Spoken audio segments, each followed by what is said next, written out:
Welcome to the Great Detectives of Old Time Radio from Boise, Idaho. This is your host, Adam Graham. If you have a comment, email it to me, box13@greatdetectives.net. Follow us on Twitter at Radio Detectives. Check us out on Instagram, instagram.com/greatdetectives.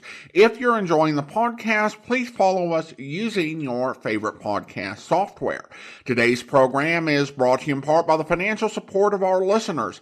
You can support the podcast on a one-time basis using the Zelle app to box13@greatdetectives.net or become one of our ongoing Patreon supporters for as little as $2 per month by going to patreon.greatdetectives.net.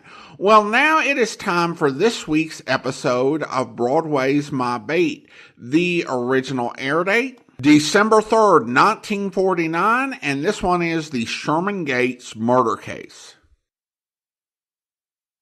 Broadway's My Beat, from Times Square to Columbus Circle, the gaudiest, the most violent, the lonesomest mile in the world.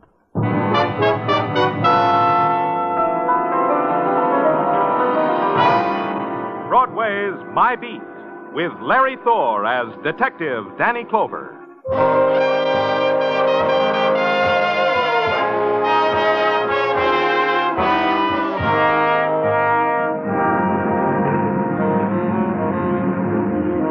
Broadway, it's the glittering center of a glittering universe that's propped against the shadows, and its desolation, a gaudy ruin with a lie in its teeth. And the lie is in gorgeous technicolor, and the screaming of trumpets and the dancing on the streets. And there's silence, too. So still, so empty, you can hear a teardrop. Whatever it is, it's Broadway. My Beat.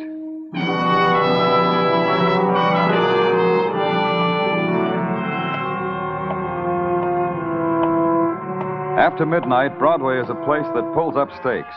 Wives lead husbands home to their cages. Bartenders sweep up the sawdust, and a few drunken clowns. A tired voice invites you to a sideshow. Hi, mister. Try the Palace of Fun? And you keep walking. And then a voice calls your name. Hey, Danny! Wait a minute, Danny! Danny! And it's the voice of Maxie Stern, manager of the most colossal, most stupendous, most nothing movie crib on Broadway. Danny, come quick, huh? Real quick. Hi, Maxie. Hi, Danny. Come quick, please, huh? Well, what's the matter? Somebody doesn't like the picture? Worse than that. He's sitting in the loge and he won't go home, and the picture is long since over. Well, maybe he's waiting for the prices to change. I don't think so, Danny. No? No, I think the gentleman who was occupying my loge is dead. Come quick, huh, Maxie? Yeah. The way we discovered him, Danny, is one of my charwomen who sweeps out the dump, the theater, was sweeping out the loges. This gentleman she can't politely budge, so she calls a private. Huh? A usher who's at the bottom of the rung of success. The private calls a corporal. Corporal calls... Oh, nuts. Finally, it gets to the head usher, and he calls me. And I verify their opinion that the loge seat is dead. But this I have to have official, so I called you. Where is he? Up these Persian carpeted stairs, Danny. $30 a square yard. Wait, Danny. Danny, I'm out of breath. Where is he? In here. Through this Renaissance door that opens out onto a luxurious loge. Hi, Danny. I'm glad Maxie found you. Danny, I took the liberty of first calling our house doctor, Dr. Jeffrey Connor, the house doctor. Well, it's all right, Maxie. Why are you glad Maxie found me, Doc? Because this man's been poisoned. Oh? Dilated pupils, tinge of blue on his lips, all the usual symptoms. Suicide, maybe? Maybe, but I hardly think so. People don't take poison and go to a movie. Not this poison. The pain is excruciating. How long has he been dead? I'd say an hour, maybe two. Well, he must have cried out. He must have The made... picture's hilarious, rib-tickling. It's a comedy, Danny. Maybe the other schmoes in the loge thought he was laughing. Some people laugh in such a way, you know. Yeah. Let's see who he is. Wallet, name stamped in gold. Sherman Gates. Cigarettes, hotel key, Carnegie Hotel. And his umbrella, Danny, lying wet on the carpet. A man commits suicide in the loge, Danny? Suicide or murder. I had to know which. So I had a call to make. The Carnegie Hotel on 2nd Avenue was an institution that had never received an endowment, but its educational possibilities were infinite. The signs walking up the steps from the street made you know that. You could hold a seance with Madame Astarte, 7th daughter of the moon. You could buy magic tricks from Professor Novotny. When that was over, you could buy a Swedish massage from a brother and sister team. At the top of the steps was a man seated behind a cage. He was looking down at a glossy magazine. I looked down at him. He kept looking, and I kept looking. I got tired first, so I rang the bell on his desk. I heard you when you hit the third step coming upstairs. That's a loose one. And why don't you pay attention to me? Paying attention to something else right now, Mac. You want to see? See what? This magazine. Get it every month. Here, look. Picture of Phyllis in again this month, wearing a hat. First time I ever saw her wearing a hat. Last month it was stocking. Cute, huh? All I want is some information. About Phyllis? No, I can't do that. I wish I could. But we can both dream, can't we? Information about a guest, Sherman Gates. You got the information. He was a guest. He's dead. People die. Say, who are you that wants to know what you want to know? I'm Danny Clover, police. Oh, so I'm Lee Crandall, clerk. So? So what about Sherman Gates? He was a guest who guested at room 12 down the hall. He made a couple phone calls early in the day through my switchboard. Went out, didn't come back. Putting two and two together, I'd say the latter was because he's dead. Am I helping? What about the 2 phone calls? I'm being a citizen like all get out. I got 'em right here. Right here someplace. Yeah, here they are. Thanks. Don't mind if I use your phone, citizen. I know you don't. Not for a dime, I don't. Sergeant Tartaglia speaking. Danny Clover, I want you to check 2 phone numbers for me, Tartaglia. Here are the numbers. Give me the names and addresses to go with them. Yeah, Danny. Plaza 7, 9970. And Regent 4, 1098. You got that? Yeah, I got it. Good, I'll call you back. Here's your dime. Thanks. Now I guess you want to look at Mr. Gates' room, huh? Yeah, I want to do that. When you're finished, I got something to show you. More art studies of Phyllis? Broken down dentist once left a stack of National Geographics here. Maybe a guy like you gets his kicks from stuff like that. It made him happy to say that, and he was being a good citizen, so I let him be happy. The room of Sherman Gates, guest, deceased, revealed a bed and a table, beat up, broken down. Not much else. Mr. Gates' other suit and a change of underwear. I leafed through the National Geographics to give Tartaglia time to check on the phone numbers. I learned little-known facts about the Pygmy people of Mozambique, then called headquarters. 2 phone numbers. One listed to Irene Vincent in the East 60s. The other, a photographer's shop on 10th Avenue. It was midnight, and neither place answered to my call, so I waited till the next morning. Called in person.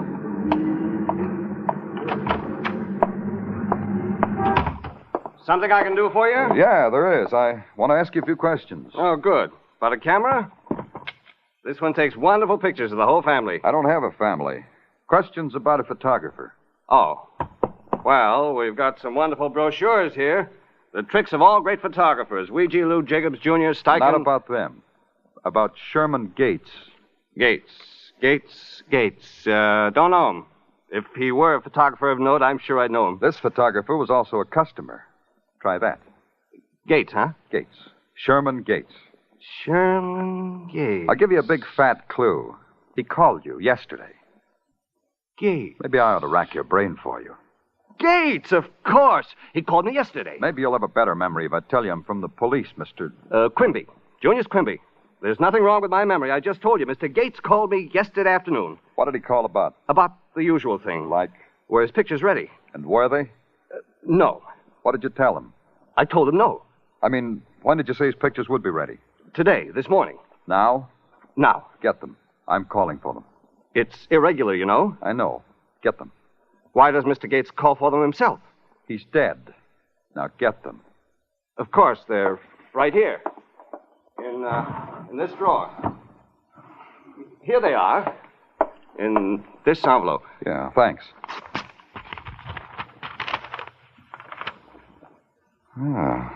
What do you know? Cats. Pictures of cats. Aren't they lifelike? So real. Here, pussy, pussy, pussy. I'd never heard a man say that to a picture of a cat before, so I tiptoed out, pointed myself to East 60th Street, and took off.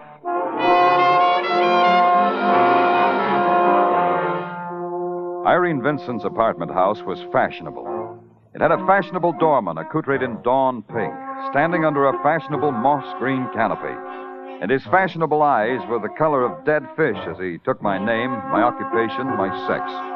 Took them over to a lavender phone, spoke them in a shocked voice, arranged me in an elevator, pushed a button, and washed his hands of me on the 10th floor. I lit a cigarette and saw Irene Vincent waiting for me in her doorway. She didn't leave much breath for smoking. Come in, Danny Clover. Yeah, thanks. He is frightful, isn't he?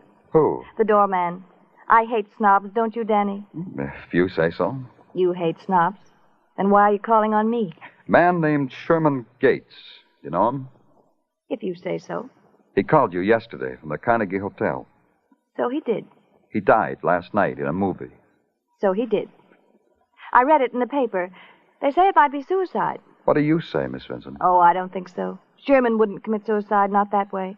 Tell me about Sherman, Miss Vincent. Oh, Sherman was 100%, Danny. All boy, all star. High school track, B-club, cheerleader, a devil with the girls. I was in love with Sherman once. 100%. When was that? Too long ago, when I was a little girl in Iowa. When little girls fell in love with little boys like Sherman. And he called you yesterday? Why? He wanted a date. The flame was flickering, he said. That's the way Sherman talked. You gave him the date? Of course. It flatters a girl, Danny, when an old love comes out of Iowa and asks for a date. Where'd you go? What did you do? In detail. Mm-hmm. In detail, we went to Gino's, had a few drinks, left Gino's, had an argument. Oh, that should interest you, Danny. It does. Well, it was about a cat. A cat rubbed itself against the leg of Sherman's tuxedo, and Sherman kicked the cat in the face. So we argued. And? So I took a cab home, threw my umbrella in the tub to dry off, took my clothes off, got into... Oh, Irene, the drinks are ready. Well, haven't you finished with the police, my dear? Oh, I think so, Joseph. Danny, this is my fiancé, Joseph Dorcas, Danny Clover. How do you do? Mr. Dorcas... I'm eavesdropping, Mr. Clover. You'll want to know if I knew of Irene's going out with Sherman Gates. Oh, I hadn't thought of it, but it'll do. I knew about it, Mr. Clover. Irene has full personal freedom until we're married. You've read of our marriage? I'm afraid not. It's been in all the columns. A winter romance, they call it. That is, my part of it. Nice phrase, isn't it? I told you, Joseph, they're only little dogs barking. You mustn't let them hurt you. You see why I love her, Mr. Clover. And in 2 weeks, she'll be mine. And then, Irene, no more jaunts to Iowa to see your mother. No more evenings with callow youths like this Gates fellow. No more. Shh, darling, you're embarrassing Danny Clover.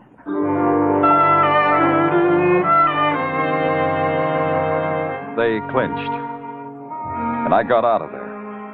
I checked in at headquarters, grabbed a cup of coffee, and then went back to a man named Quimby, who had pictures of cats for a dead man who hated cats. Oh, I see you're back. You remember me, huh? Of course. You said you were a policeman. You told me that this morning. Right. I'm a policeman, and I'm still working. I got some new questions to ask you, Mr. Quimby. Please ask him in a hurry. I got some pictures in the tank. This won't take long. Those pictures you gave me this morning. Mr. Gates' pictures? Those. Are you sure they were the pictures he left to be developed? Am I sure? What do you mean, am I sure? I mean, are you sure? Of course I am. Now, if you'll pardon me. One more thing. Please, those pictures in the tank, they'll spoil. All right, but hurry up back. I'll only be a minute. Just look around. Browse.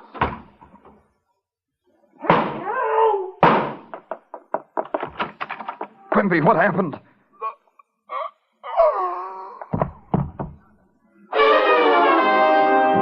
He tried. He really did try to tell me what happened, but he couldn't. He'd never be able to. I hurried over to the open door which led to the alley.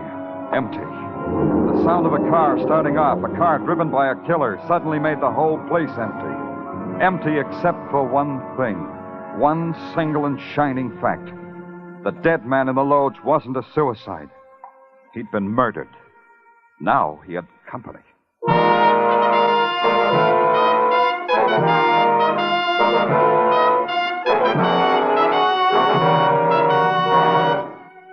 You are listening to Broadway's My Beat, starring Larry Thor as Detective Danny Clover. A whale of a Christmas present for a few moments brain-scratching. Could be, there's $54,000 in the Sing It Again jackpot now. $25,000 of it in cold hard cash, and the rest in wonderful prizes. Sing It Again is heard for a full hour every Saturday night on most of the same CBS stations.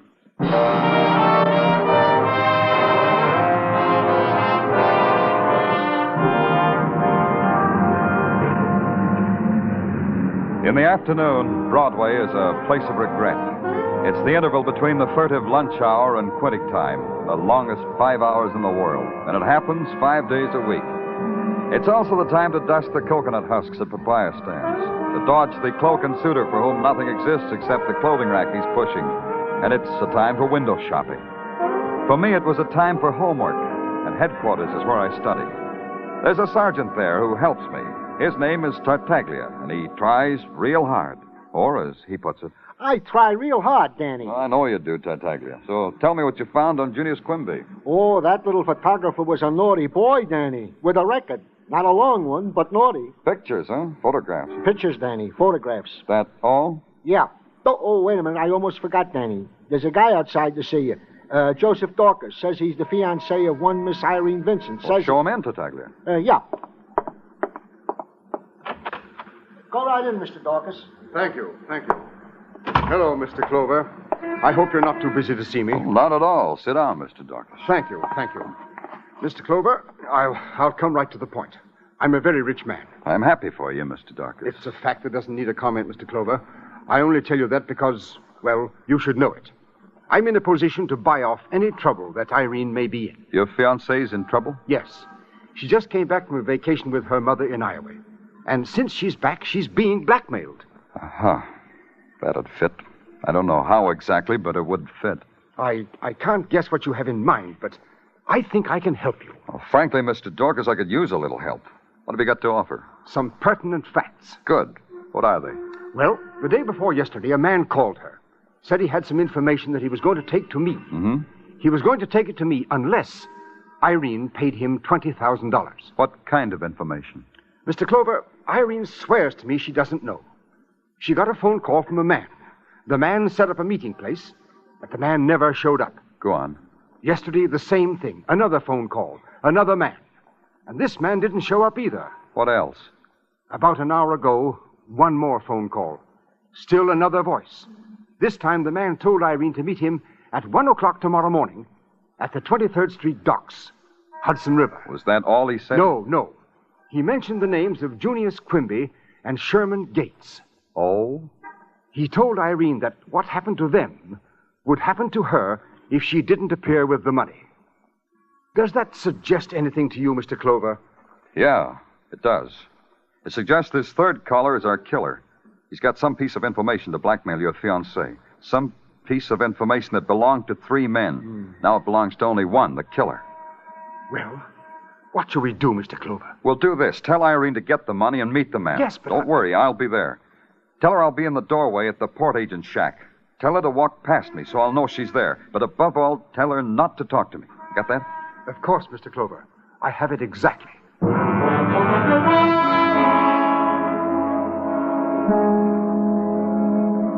At midnight, the 23rd Street dock is an island torn out of limbo. The mist, the vapors rising out of the dark river, the sob of distant turbines, the almost silent hiss of the sea. It's all there. And you stand in dark space at the edge of a universe and wait and hope you're doing the right thing. Across oil-black water, you watch an electric sign in New Jersey arrange itself in numerals of time, and then a sound brings you back. It's a simple sound, the sound of a woman's heels on wood. So you're back, and you remember why you're there.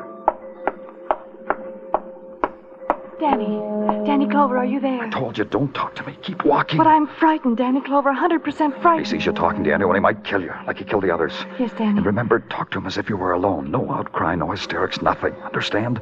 Now, keep walking. Yes, Danny Clover. Here goes a pretty girl.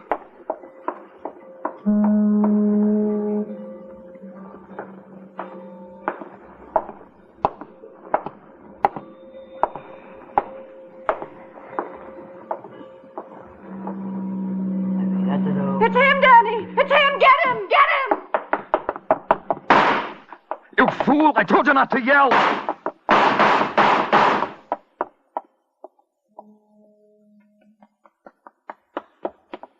He got away, didn't he, Danny? Yeah, why did you cry out? Why? Because I'm a girl, and girls are unstable. Yeah. Are you hurt, Danny? Did he shoot you? No. But there's blood on the ground. See, Danny Clover? Danny Clover saw the blood on the ground. Danny Clover put an idiot named Irene in a cab. Danny Clover went back to headquarters. By 2 o'clock, the orders were out for every drugstore, every hospital, every doctor to be on the lookout for a wounded man. And then Danny Clover curled up in his swivel chair and fell asleep.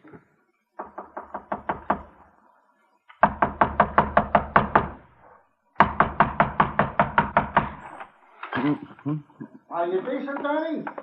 Oh, of course I'm decent. What are you talking about? There's a lady out here to see you, Danny, from the Salvation Army, with a drum and a cymbal and a tambourine. What? Yeah, she says she knows you, has something important to tell you. Oh, sure in, Sergeant. Sure in. Yeah. Go right in, miss.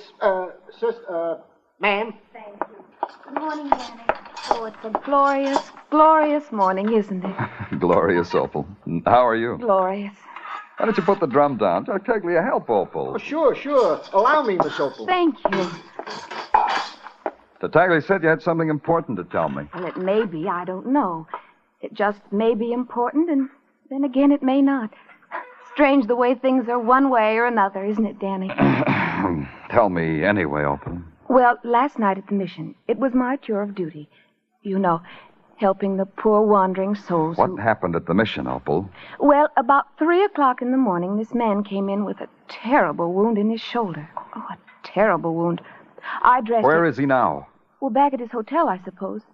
The Carnegie Hotel. You see, Mr. Crandall's one of our steadies. But, Danny, where are you going? I haven't finished.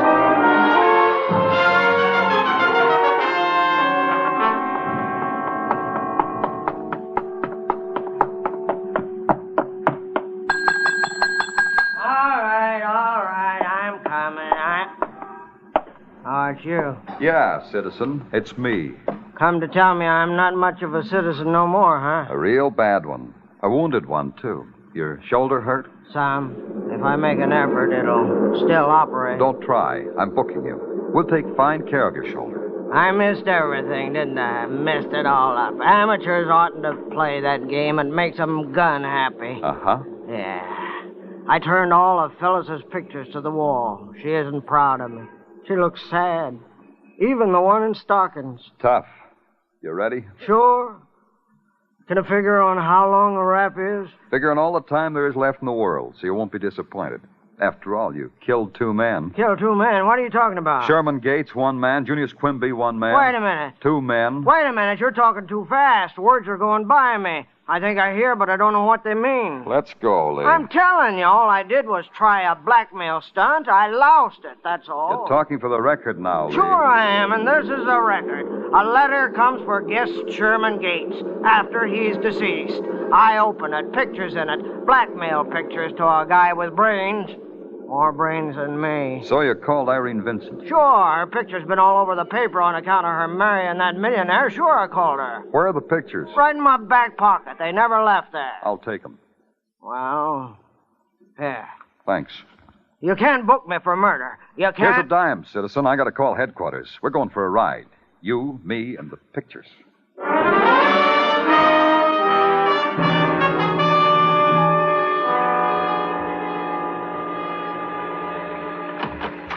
You sent for me, Danny? I was just on my way to home. I phoned Mrs. Tartaglia. It's a little early, isn't it, Sergeant? Well, what with the rain and all, by the time I get through the traffic... Take off that slicker and stick around a while. I want you to look at a picture. Okay, Danny. Well, where's the picture, huh, Danny? Here. What do you see, Tartaglia?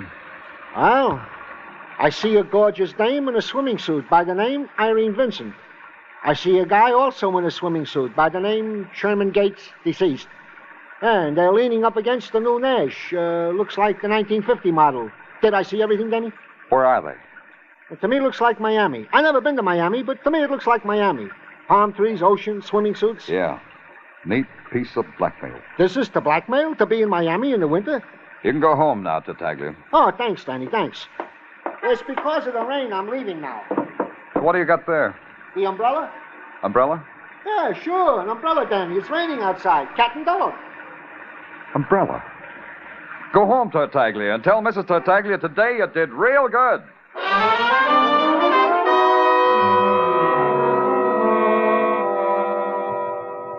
I want to apologize for Irene's not being here, Mr. Clover. Oh, that's okay. You're here. After all, Irene and I are engaged, and the fact that you found me in her apartment shouldn't cause you to lift an eyebrow. Not the merest wisp of an eyebrow. Maybe you'll react, Mr. Dorcas. I know why Irene was being blackmailed. Good for you. So you found the blackmailer. You understand, whatever Irene did before we're married doesn't concern me. Oh? That was a part of her life that I didn't belong in. It was hers under whatever circumstance she wanted. What if it happened 3 weeks ago? Oh, impossible. Look at this picture, Mr. Dorcas. Does it tweak you? Irene, come in here. Well, you mean you've been out clevering me. Irene's been listening all the time. My. I don't like to subject my fiancée to the police. Now, come here, Irene. Yes, what is it? A picture. I want you to look at it. Were you in Iowa 3 weeks ago, Irene? I told you I was, dear. That means I was. Irene, you're not looking at the picture. I'm looking. It was taken 3 years ago in Miami before I met Mr. Dorcas. You're lying, dear. You're doing just that, Irene. They didn't have 1950 cars 3 years ago. They had them just about 3 weeks ago. Irene. So I went to Miami. So what? So what if I did? Irene, tell us. Tell us what happened the night Sherman Gates died. I've already done that, 100%. The part after you left him. Do it again. All right, I will. I came home in a cab, undressed, went to bed. Happy? The part about the umbrella. What did you do with it? Threw it in the bathtub. Happy? Yeah, but you're not. A guy comes to call for you to take you out for an evening. He brings an umbrella, like a 100% gentleman. I know because it was found with his dead body. Poor him. So? So you carried an umbrella, too. When a gentleman carries an umbrella on a date, a girl never does. But you did. You know why, too. Throw him out of here, dear. No, I don't want to do that. Because you knew you were coming home alone, Irene. So you poisoned his drink and left him. That took care of blackmailer number one. You mean Irene killed someone else? Did you, Irene? You're both crazy. You killed Quimby, too. The nasty little photographer who developed a few extra blackmail pictures for himself and wanted in on the blackmail. Poor Irene. You're crazy. But still another man got in on the blackmail. A hotel clerk who opened Sherman Gates' mail and figured you'd been cheating almost up to the altar. Don't listen to him. Don't listen So to you him. dreamed up a story, Irene, and told it to Mr. Dorcas here. A story that made the hotel clerk look like he murdered the other two. He didn't. You did. Irene, put down that gun. Get out of the way. I'll kill him. Irene, don't. Irene. You fool. You stupid little fool. I'll take that gun. I'll kill I said, you. give me that gun. That's better. Irene,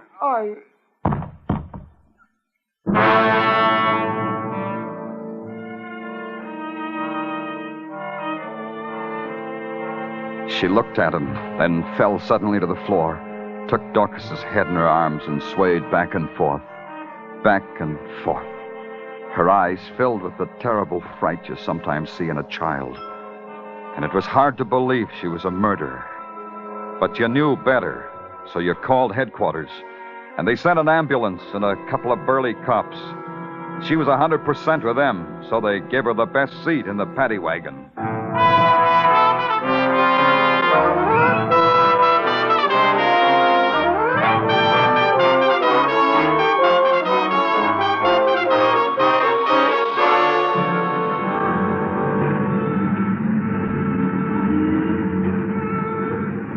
Broadway looks clean. It's been washed by the rain. It smells good, and everything looks sharp. Sharp like a knife at your heart. And you walk against it, and it plunges deeper and deeper and deeper. And finally, there's no pain. It's Broadway, the gaudiest, the most violent, the lonesomest mile in the world.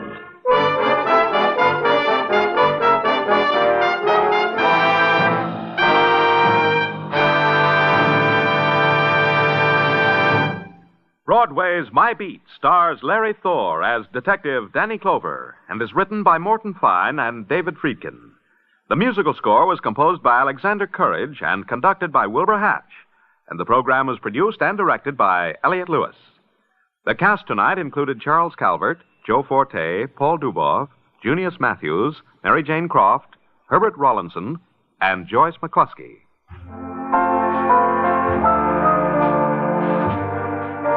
One step to curing a disease is recognizing it and treating it. Hate is a disease. It's recognized as such by patriotic citizens who refuse to spread the doctrine of hate by speaking against a fellow American because of his race, color, or religious creed.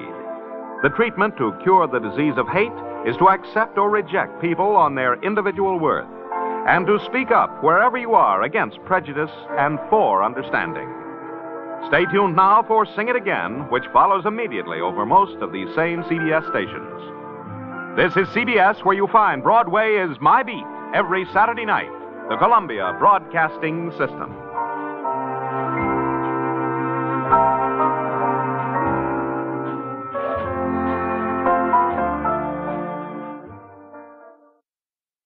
Welcome back. A solid episode with a lot of great turns. My suspicion of the murderer was highlighted when she essentially said, "Hey, I'm a woman. I panicked. That's just what we do," when she called out to Danny against his directions when she was meeting the blackmailer. It was clear she was trying to get the blackmailer killed. Even in 1949, a woman wouldn't say that. One thing I found fascinating about her was that verbal tick of 100%, because it's also slang today, but with a very different meaning. She used 100% as a measure of quality of people, relationships, what have you. In the 21st century, the slang 100%, and you'll often hear it used on podcast interviews, where someone expresses a viewpoint and someone responds 100%, as this short way of saying that's 100% correct. I totally agree. It's fascinating to hear the same slang word that's used in modern times used in the past, but entirely differently. Or should I say 100% differently. This episode made me glad for the existence of Heartbeat Theater, which is a great radio series from the Salvation Army, which dramatized their work. And we played 3 episodes of it on The Amazing World of Radio. And it's a bit more of a nuanced picture than you'll get from a lot of Golden Age programs. Now, in this case, this portrayal was not quite as stereotypical and out there as Dragnet's take on Protestants, but I had to chuckle when they had her bring a drum to the police precinct. The assumption of the writers of this episode seems to be that if you're in the Salvation Army, you've got a drum, and you're going to take that thing everywhere, or at least some musical instrument in this case you have to start playing Bringing in the Sheaf. Listener comments and feedback, and we go to YouTube, where Silverwings 8127 comments on the episode, the Sergeant Gordon Ellis murder. Really good episode. Thank you. We turn to our listener survey, and we start with Brian. Looking forward to more Mr. Chameleon. That will definitely be on its way. Just wait a while. And Damien from New York writes, "I love this show and enjoy listening to it every day during my commute while exercising and when going to bed." And then Alan from Ontario said, "I've almost listened to every episode posted.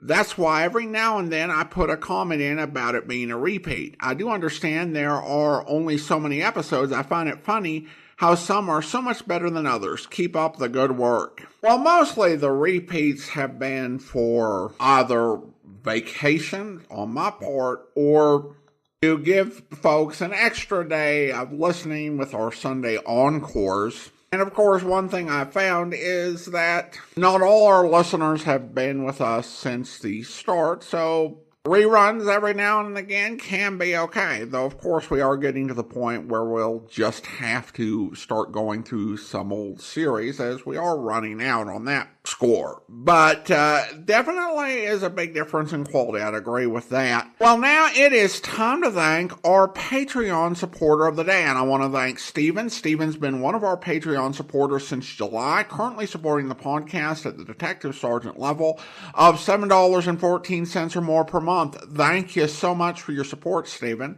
And that will actually do it for today. We will be back next Wednesday with another episode of Broadway's My Beat. But join us back tomorrow for Mr. and Mrs. North, where... Hello, Lammy Pie. What?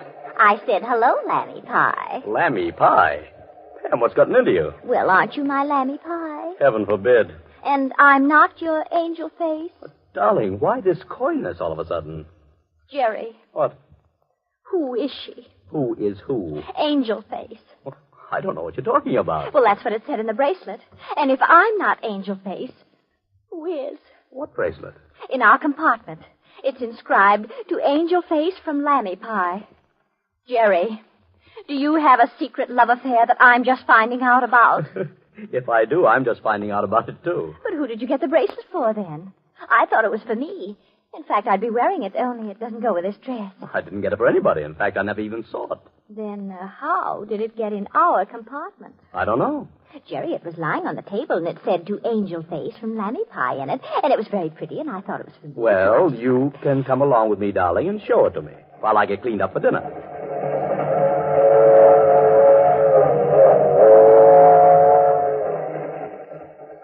Okay, darling, here we are. Now you can show me that mysterious bracelet. Oh, dear. It's right here. Well, that's funny, Jerry. I thought I left it on the table. Well, it's not there now. I hope you'll be with us then. In the meantime, send your comments to box13@greatdetectives.net. Follow us on Twitter at Radio Detectives and check us out on Instagram. Instagram.com/Great Detectives. From Boise, Idaho, this is your host, Adam Graham, signing off.